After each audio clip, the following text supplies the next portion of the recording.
حضرت خواجہ حسن بصری رضی اللہ تعالیٰ عنہ ارشاد فرماتے ہیں کہ جس شخص نے سورہ مزمل کو لازم پکڑا، کچھ شک نہیں اس بات میں کہ اللہ تعالیٰ زمین پہ اس کو اپنا ولی مقرر کرے۔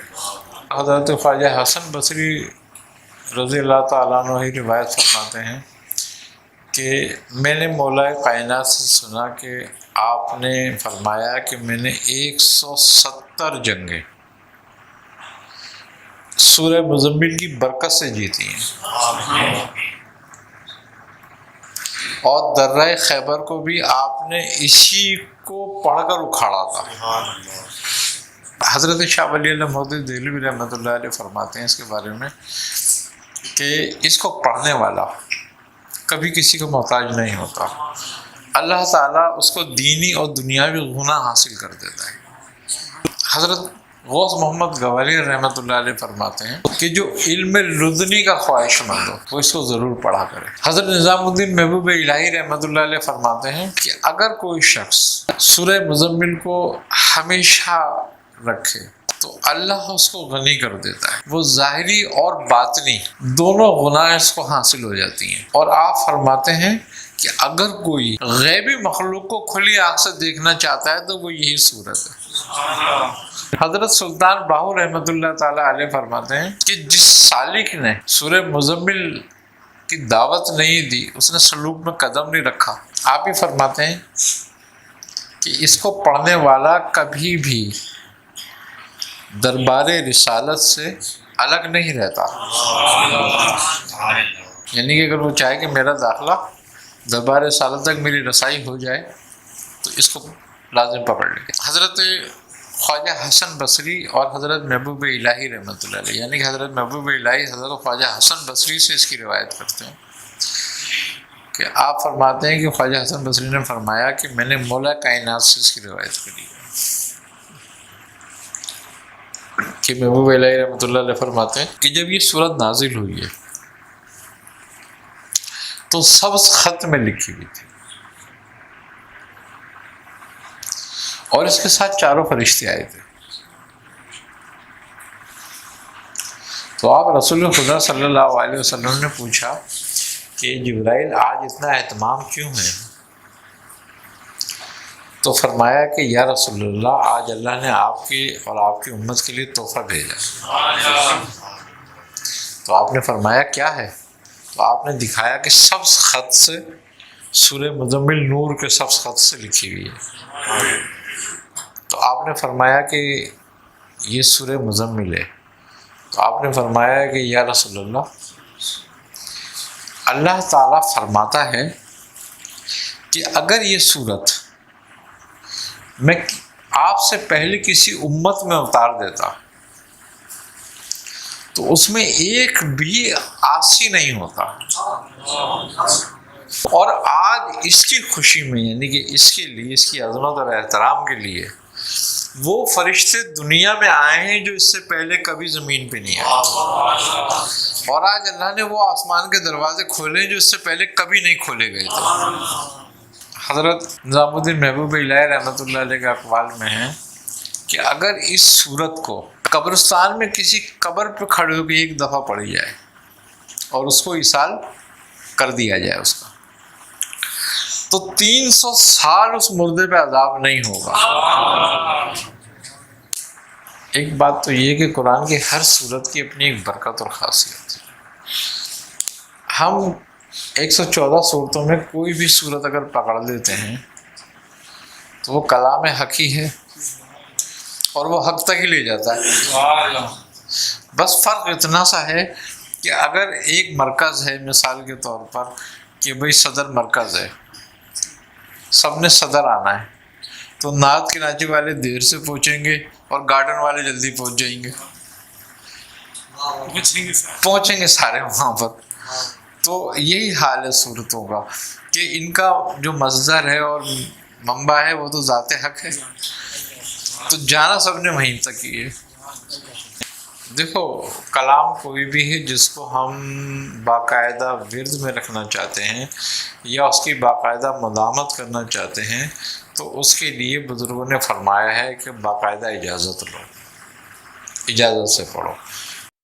طارق پیا مرشد پیا، طارق پیا مرشد پیا، طارق پیا مرشد پیا، طارق پیا مرشد پیا، طارق پیا مرشد پیا، طارق پیا مرشد پیا۔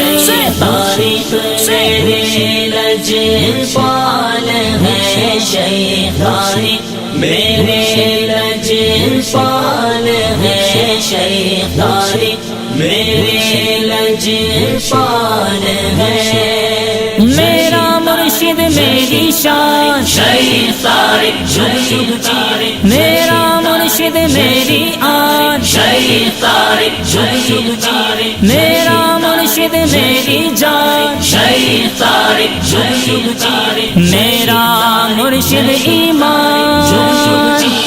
میں لجپالاں دے لڑ لگیاں، میرے تو غم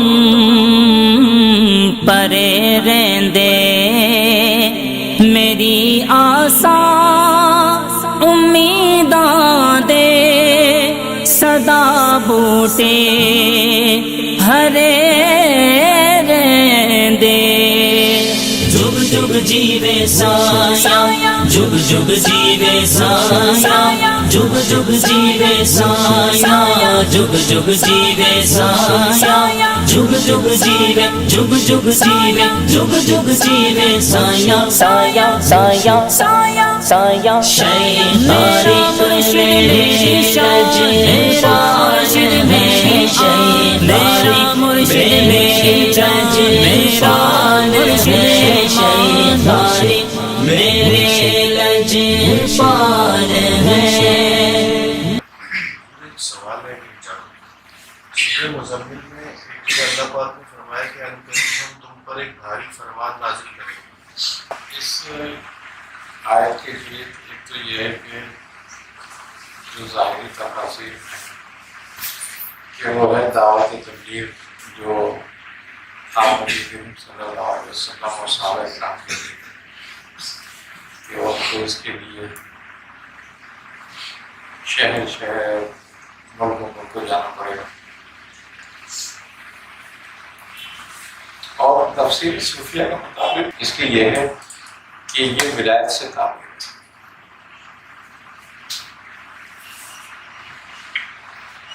کہ نبوت کے بعد دعوت ارشاد کا جو سلسلہ ہوگا وہ ولایت کے ذریعے۔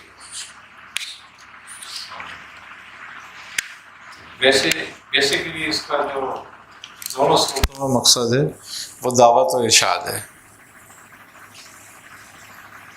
کہ اللہ تعالیٰ کے دین کے لیے جدوجہد کی جائے گی، اور دامے درمے سخنے ہر طرح سے وہ دعوت دی جائے گی۔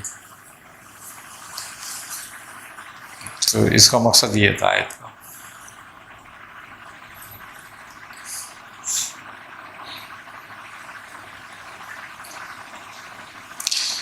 اور بیسکلی اگر دیکھا جائے تو وہ تواصی بالحق و تواصی بالصبر بھی اسی مقام میں ہے،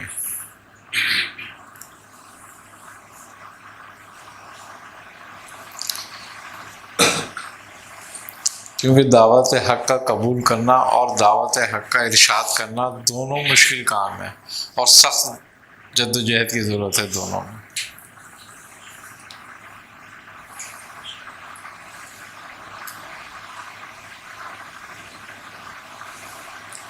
سنیے، جو لوگ جو اس کے عامل ہوتے ہیں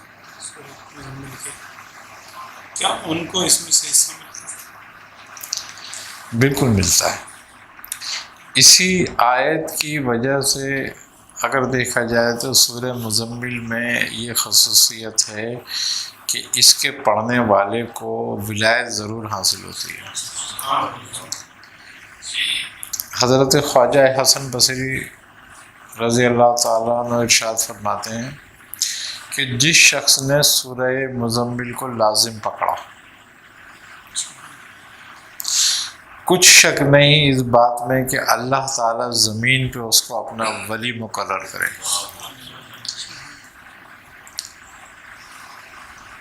تو اب ولی مقرر کرنا بھی وہ دعوت ارشاد کی طرف ہی ہے، اشارہ۔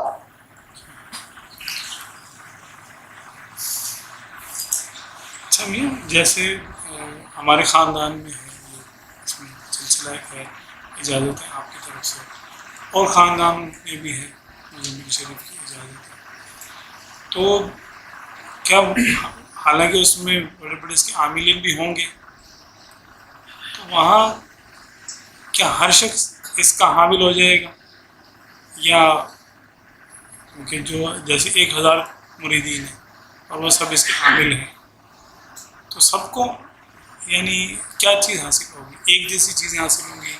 تو باطنی معاملات ہیں، دیکھو، ایک ہی چیز کی ایک جیسی چیز کبھی حاصل نہیں ہوتی۔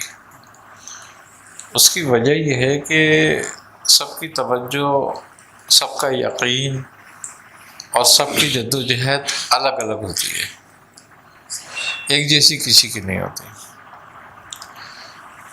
اب اگر دیکھا جائے تو حضرت خواجہ حسن بصری رضی اللہ تعالیٰ عنہ ہی روایت فرماتے ہیں کہ میں نے مولا کائنات سے سنا کہ آپ نے فرمایا کہ میں نے 170 جنگیں سورہ مزمل کی برکت سے جیتی ہیں، اور درہ خیبر کو بھی آپ نے اسی کو پڑھ کر اکھاڑا تھا۔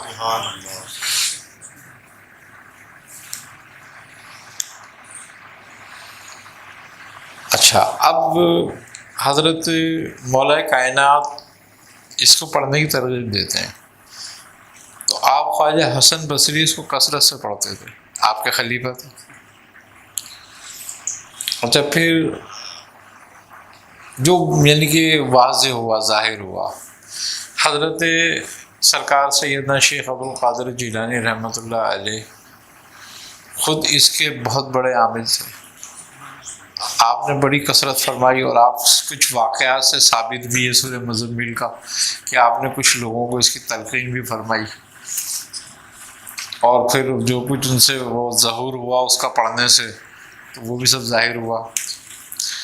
اسی طریقے سے حضرت سید شیخ شہاب الدین سہروردی رحمۃ اللہ علیہ اس کے بہت بڑے عامل تھے۔ تو اس کی برکت کے بارے میں فرماتے ہیں کہ آپ کی خانقاہ کا خرچہ اس زمانے میں شیخ شہاب الدین سہروردی رحمۃ اللہ علیہ کی خانقاہ کا خرچہ 10,000 درم یومیہ تھا۔ تو جو خلیفہ وقت تھا اس کو تشویش ہوئی کہ یہ 10,000 درم ان کے پاس آتا کہاں سے؟ بظاہر تو ان کا کوئی کاروبار نہیں ہے، کوئی ایسا کام نہیں کرتے، یہ صرف مدرسے میں بچے پڑھتے ہیں ان کے پاس، اور لنگر ان کا چلتا رہتا ہے ہر وقت۔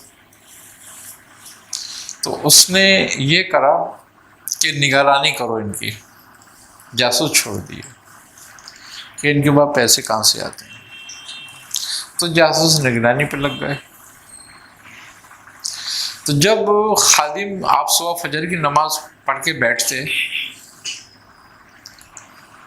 تو خادم آتا تو آپ اس کے ہاتھ میں ایک تھیلی تھما دیتے سارے دن کے خرچے کے لیے، تو اس میں 10,000 درم ہوا کرتے۔ کسی نے آپ کو کبھی گنتے نہیں دیکھا پیسے۔ اچھا، لوگ چونکہ معمولات میں آپ کے ساتھ رہتے تھے، آپ عشاء کی نماز فرماتے، پڑھتے اور پھر سو جاتے، اور پھر انہی کے بیچ میں تہجد میں اٹھتے، تہجد نوافل ادا کرتے، کچھ اذکار کرتے، پھر فجر کی نماز پڑھتے، اسی مسند بیٹھ کے پوٹے نکال کے اور ہاتھ میں دے دیتے۔ تو بڑے تشویش میں سب کہ یہ کیا ہوتا ہے، کہاں سے آتا ہے۔ تو جب آپ گئے تو ان لوگوں نے چھان بین کری کہ یہ کہاں ہوتی ہے، تو کچھ تھا ہی نہیں، ہوتی کہاں سے۔ جب آپ بیٹھتے تو اٹھا کے دے دیتے۔ تو انہوں نے بادشاہ کو جا کے بتایا کہ بھائی یہ کوئی کہیں سے آتا نہیں ہے، یہ کچھ آپ کے پاس خصوصیت ہے، کچھ یہ علم غیب ہے، کوئی دست غیب ہے جس کے ذریعے آپ کے پاس پیسہ آتا ہے۔ تو آپ کے مریدین نے پوچھا حضرت یہ کیا برکت ہے، یہ راز کیا ہے؟ آپ نے فرمایا کہ یہ سورہ مزمل کی برکت ہے. تو اس سے دست غیب یعنی کہ تھا اتنا بڑا آپ کو، لیکن اس میں سے آپ 1 روپیہ اپنے پر خرچ نہیں کرتے تھے کبھی بھی. وہ سب خلق خدا کے لیے ہوتا تھا. پھر آپ نے حضرت شیخ نور الدین مبارک غزنوی رحمۃ اللہ علیہ کو اس کی اجازت دی تھی، اور پھر آپ سے آپ کے بیٹے حضرت شیخ نظام الدین غزنوی رحمۃ اللہ علیہ کو اجازت ملی. آپ کے بارے میں یہ ہے کہ آپ نے اپنے والد سے بھی اجازت لی اور سیدنا شیخ شہاب الدین سہروردی سے بھی اس کی اجازت لی. تو آپ قادریہ خاندان میں سورہ مزمل کے بہت بڑے عامل گزرے ہیں. کون؟ نظام الدین غزنوی. اور نظام الدین غزنوی رحمۃ اللہ علیہ نے اس کی اجازت دی حضرت شیخ نجم الدین قلندر رحمۃ اللہ علیہ کو، جن سے اس کی اجازت کے لیے حضرت مخدوم اشرف جہانگیر سمنانی رحمۃ اللہ علیہ مالوہ گئے لینے کے لیے. تو آپ جب حضرت مخدوم اشرف جہانگیر سمنانی رحمۃ اللہ علیہ مالوہ گئے تو آپ کے ساتھ مریدوں کی کثیر تعداد تھی. بعض روایت میں تو 1 لاکھ تک لکھی گئی ہے کہ لوگ موجود تھے خانقاہ میں آپ کی، یعنی کہ نجم الدین قلندر کی، کچھ ان کے مریدین اور کچھ آپ کی زیارت کے لیے آئے ہوئے لوگ، یعنی کہ مخدوم اشرف جہانگیر سمنانی رحمۃ اللہ زیارت کے لیے لوگ آئے ان کو دیکھنے کے لیے، تو ملنے کے لیے. تو تقریباً 1 لاکھ کے قریب لوگوں کی تعداد ہو گئی. ایک آپ شہر سے باہر رہتے تھے مالوہ میں، تو ایک پورا شہر آباد ہو گیا مالوہ میں. تو اتنے لوگ ہو گئے. تو جو آپ کا نان بھائی تھا وہ آیا اور اس نے کہا حضرت لوگ اتنے ہیں، لنگر کا کیا ہوگا، کیا کرا جائے؟ آپ نے فرمایا کہ کھلاؤ لوگوں کو. انہوں نے کہا حضرت لیکن اناج تو ہے ہی نہیں، کھلائے کہاں سے؟ فرمایا اچھا. اور کہا ہمارے پاس تو اتنے برتن بھی نہیں ہیں. آپ نے فرمایا کہ چلو درخت کے پتے برتنوں کا کام کرتے ہیں، کوئی بات نہیں ہے. اب رہ گئی بات کھانا پکانے کی، تو آپ نے کہا ایک بڑا پتیلا یا دیگ چولہے پہ چڑھاؤ، اس میں پانی بھر دو، پانی ڈال کے چڑھا دو اس کو. تو انہوں نے پانی ڈال کے اور چولہے پہ چڑھا دیا. تو انہوں نے 2-3 برتن چڑھائے. تو آپ نے فرمایا جاؤ درختوں کے پتے اکٹھے کر کے لے آؤ جتنے بھی زمین پہ گرے ہوئے ہیں. تو مالوہ جو ہے نا وہ بڑا سرسبز علاقہ ہے. تو انہوں نے جو ہے پتے وتے اکٹھے کر کے لا کے بولے برتنوں میں ڈال کے پکانے پہ رکھ دو، چولہے پہ رکھ دیا. انہوں نے آن کے کہا حضرت ہم نے رکھ دیا ہے. تو آپ نے فرمایا کہ جاؤ اور لوگوں کو بلاؤ اور کھانا کھلاؤ، اور بہت سارے پتے ایک کپڑے کے اندر ڈھک کے رکھ دو. انہوں نے کہا پھر؟ انہوں نے کہا اس میں سے نکال کے دو لوگوں کو روٹیوں کی جگہ. انہوں نے کہا اچھا. اب وہ ہاتھ ڈالتے پتوں میں نکالتے تو روٹیاں نکل کے آتی ہیں، اور اس دیگ میں سے سالن اور چاول، ایک دیگ میں سالن نکلتا ہے، ایک میں چاول نکلتے. اب وہ کہنے لگے ان کو چولہے پہ چڑھا رہنے دو، کھلانا دو. تو 3 روز گزر گئے لوگ کھلاتے کھلاتے، صبح دوپہر شام اسی میں، رات دن لنگر چل رہا، اسی میں سے کھا رہے لوگ. تو 3 دن کے بعد حضرت مخدوم اشرف جہانگیر سمنانی رحمۃ اللہ علیہ نے آپ سے فرمایا کہ حضرت مجھے اجازت دیں کہ میں اب آگے بڑھوں. تو آپ نے جس مقصد تھا جو آنے کا وہ پورا ہوا، اور آپ نے آپ کو جانے کی اجازت دی تھی. آپ وہاں سے چلے گئے. 3 دن کے بعد لوگ بھی چھٹنا شروع ہو گئے. جب سب خانقاہ خالی ہو گئی تو انہوں نے کہا حضرت اب کیا کرنا ہے؟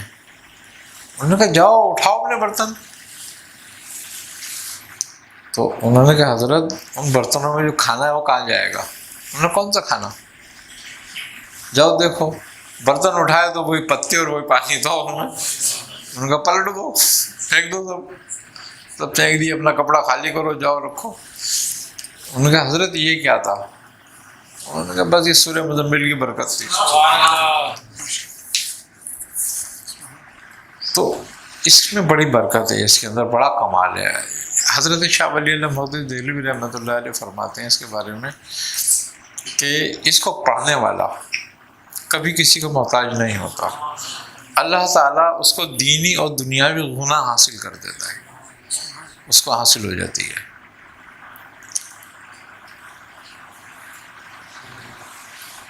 حضرت غوث محمد گوالیہ رحمۃ اللہ علیہ فرماتے ہیں کہ جو علم لدنی کا خواہش مند ہو وہ اس کو ضرور پڑھا کرے، کہ اس سے علم لدنی حاصل ہوتا ہے۔ حضرت نظام الدین محبوب الہی رحمۃ اللہ علیہ فرماتے ہیں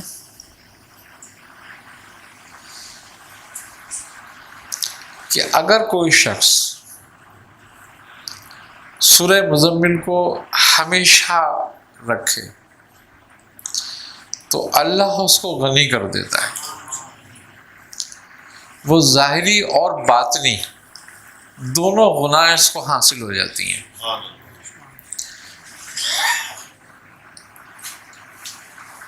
اور آپ فرماتے ہیں کہ اگر کوئی کیا غیبی مخلوق کو کھلی آنکھ سے دیکھنا چاہتا ہے تو وہ یہی صورت ہے، اسی کے ذریعے دیکھا جا سکتا ہے۔ حضرت سلطان باہو رحمۃ اللہ تعالی علیہ فرماتے ہیں کہ جس سالک نے سورہ مزمل کی دعوت نہیں دی، اس نے سلوک میں قدم نہیں رکھا،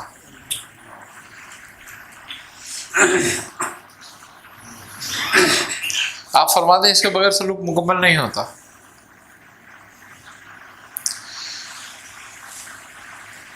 اس کے بارے میں ہے، آپ ہی فرماتے ہیں کہ اس کو پڑھنے والا کبھی بھی دربار رسالت سے الگ نہیں رہتا۔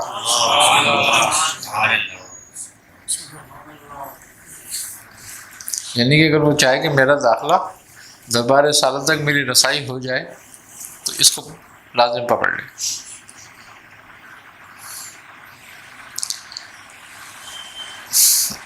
حضرت خواجہ حسن بصری اور حضرت محبوب الہی رحمۃ اللہ علیہ، یعنی کہ حضرت محبوب الہی حضرت خواجہ حسن بصری سے اس کی روایت کرتے ہیں کہ آپ فرماتے ہیں کہ خواجہ حسن بصری نے فرمایا کہ میں نے مولا کائنات سے اس کی روایت کری کہ محبوب الہی رحمۃ اللہ علیہ فرماتے ہیں کہ جب یہ سورت نازل ہوئی ہے تو سبز خط میں لکھی ہوئی تھی اور اس کے ساتھ چاروں فرشتے آئے تھے۔ تو آپ رسول خدا صلی اللہ علیہ وسلم نے پوچھا کہ جبرائیل آج اتنا اہتمام کیوں ہے؟ تو فرمایا کہ یا رسول اللہ آج اللہ نے آپ کی اور آپ کی امت کے لیے تحفہ بھیجا۔ تو آپ نے فرمایا کیا ہے؟ تو آپ نے دکھایا کہ سبز خط سے سورہ مزمل نور کے سبز خط سے لکھی ہوئی ہے۔ تو آپ نے فرمایا کہ یہ سورہ مزمل ہے۔ تو آپ نے فرمایا کہ یا رسول اللہ اللہ تعالیٰ فرماتا ہے کہ اگر یہ سورت میں آپ سے پہلے کسی امت میں اتار دیتا تو اس میں ایک بھی عاصی نہیں ہوتا،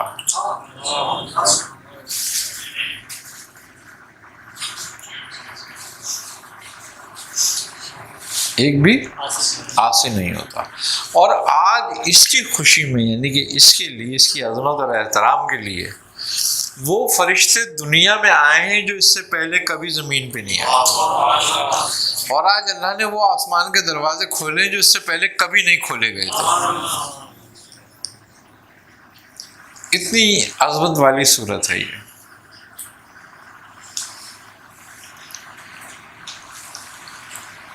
آپ حضرت نظام الدین محبوب الہی رحمۃ اللہ علیہ کے اقوال میں ہیں کہ اگر اس صورت کو قبرستان میں کسی قبر پہ کھڑے ہو کے ایک دفعہ پڑھی جائے اور اس کو ایصال کر دیا جائے اس کا، تو 300 سال اس مردے پہ عذاب نہیں ہوگا، ایک دفعہ پڑھ کے اگر اس کو ایصال کی جائے تو۔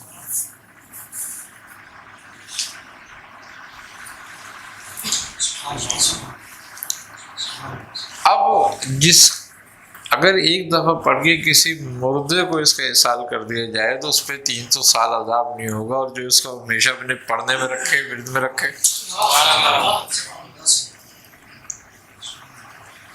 اس صورت کی بڑی برکت ہے، بڑی برکت والی صورت ہے یہ سورہ مزمل شریف، اور تمام تقریباً سلاسل کے اندر اس کو پڑھا گیا ہے، اور اکثر بڑے بڑے بزرگوں کے جو سلاسل کے سرخیل بزرگ گزرے ہیں ان کے اعمال خاص میں یہی ہے،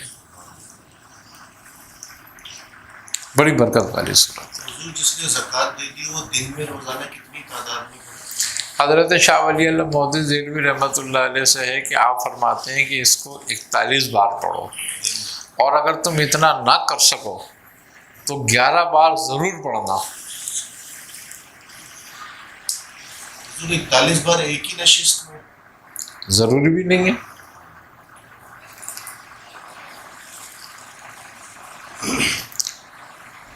اور ویسے بھی اگر کوئی پڑھتا ہے جس کو پڑھنے میں روانی ہو جائے تو اس کے لیے میں سمجھتا ہوں آدھے گھنٹے کا کام ہوتا ہے 40 بار پڑھنا۔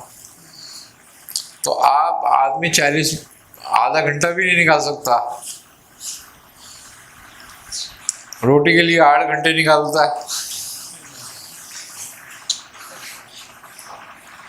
ایسا نہیں جیسے آپ نے مختلف لوگوں کو مختلف اوراد عطا کی، سب کو ایک جیسا سب لوگ نہیں رکھتے ہیں، تو جن کو یہ ورد آپ کی طرف سے نہیں ملا بطور خاص، وہ لوگ کیا کریں؟ ایک بات تو یہ کہ قرآن کی ہر صورت کی اپنی ایک برکت اور خاصیت ہے۔ ہم 114 صورتوں میں کوئی بھی صورت اگر پکڑ لیتے ہیں تو وہ کلام حق ہی ہے، اور وہ حق تک ہی لے جاتا ہے۔ بس فرق اتنا سا ہے کہ اگر ایک مرکز ہے، مثال کے طور پر کہ بھئی صدر مرکز ہے، سب نے صدر آنا ہے، تو نعت کے ناچے والے دیر سے پہنچیں گے اور گارڈن والے جلدی پہنچ جائیں گے، پہنچیں گے سارے وہاں پر۔ تو یہی حال ہے صورتوں کا کہ ان کا جو مصدر ہے اور منبع ہے وہ تو ذات حق ہے، تو جانا سب نے وہیں تک ہی ہے۔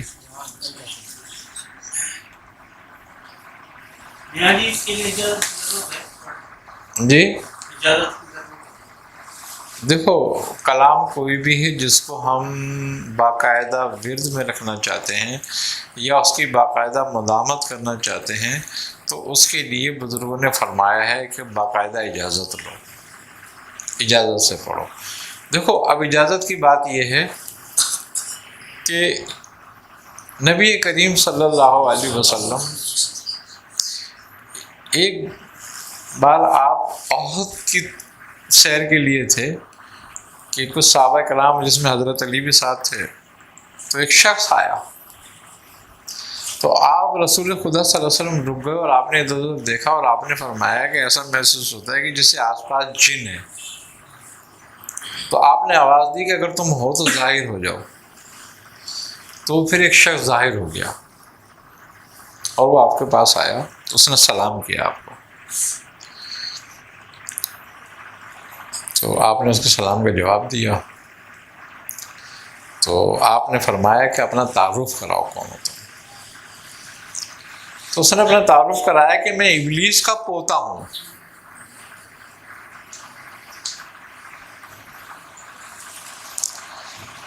تو آپ نے فرمایا کہ تمہاری عمر کتنی ہے؟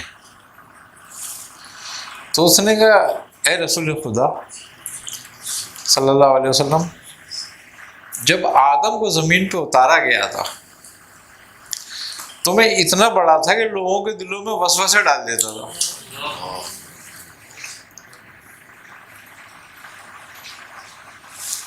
پوتا اس کا، ابلیس کا پوتا۔ آپ نے کہا پھر؟ تو اس نے کہا یا رسول اللہ لیکن مجھے یہ کام اچھے نہیں لگتے تھے. پھر میں حضرت شیش علیہ السلام کی خدمت میں رہا. یہاں ادریس علیہ السلام کی، پھر نوح علیہ السلام کی، پھر حضرت ابراہیم علیہ السلام کی، پھر حضرت موسیٰ علیہ السلام کی، یوسف علیہ السلام کی، کہ میں نے سب کی زیارتیں کی ہیں اور میں سب کی خدمت میں رہا ہوں. اور آخر میں عیسیٰ علیہ السلام کی خدمت میں بھی رہا ہوں. تو حضرت عیسیٰ نے مجھے آپ کے لیے سلام بھیجا تھا اور امانتاً میرے پاس مجھ سے کہا تھا یہ سلام ہمارے پاس، ہمارا تمہارے پاس امانت ہے، یہ رسول خدا صلی اللہ علیہ وسلم جو آخری الزمان نبی ہوں گے ان تک پہنچا دینا. تو وہ میں سلام پیش کرنے آپ کے پاس خدمت میں حاضر ہوا ہوں. تو اس نے وہ سلام بھی پیش کیا، آپ سے کلمہ بھی پڑھا، اور پھر اس نے آپ سے فرمایا کہ یا رسول اللہ مجھے کچھ قرآن کی سورتوں کی اجازت فرما دیں. تو آپ نے تقریباً کچھ 12 سے یا 14 تک کچھ صورتیں ہیں جن کی آپ نے اجازت فرمائی اس کو.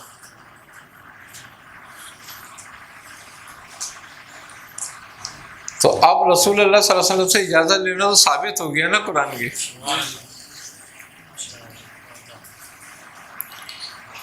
تو اب اس علم کی بات بھی یہ ہے کہ جس کو ہم علم طریقت کہتے ہیں، اس کی باقاعدہ بات یہ ہے کہ جب حضرت علی کرم اللہ وجہ نے رسول خدا صلی اللہ علیہ وسلم سے اپنی خواہش ظاہر کی اور عرض کیا کہ یا رسول اللہ مجھے بھی اس علم سے کچھ حصہ دیں، تو آپ نے فرمایا کہ علی ہم میرے سامنے بیٹھو. آپ حضرت علی کرم اللہ وجہ آپ کے سامنے بیٹھ گئے. تو آپ نے فرمایا کہ اے علی جیسے میں پڑھتا ہوں ایسے پڑھو. تو آپ نے باقاعدہ لا الہ الا اللہ کی ضرب لگائی. تو آپ نے 3 ضربیں لگائیں اور حضرت علی نے اس کی پیروی کری ہر ضرب پر ایک. جب آپ خاموش ہوتے تو حضرت علی لگاتے. تو جب 3 ضربیں لگوائیں آپ نے اپنے سامنے بٹھا کے اور فرمایا کہ اے علی ہم نے تمہیں اس کی اجازت دی. تو علی تو کلمہ پہلے بھی پڑھتے تھے. پھر حضرت علی نے اسی طرح حضرت امام حسن، امام حسین، امام حسن بصری، حضرت فمیل بن زیاد ان لوگوں کی تربیت فرمائی اور اسی طرح اجازتیں اور یہ سب مرحمت فرمائی. پھر وہ سلسلہ ایک طریقت کا بن گیا کہ ایک دوسرے سے اجازت کے بغیر نہیں کرتے تھے، کچھ اجازتیں لینے جاتے تھے. آج تو کوئی مسئلہ نہیں ہے اجازت لینے کا، ورنہ یہ عالم تھا اجازت لینے کے لیے 1500 2,000 میل سفر کرتے تھے.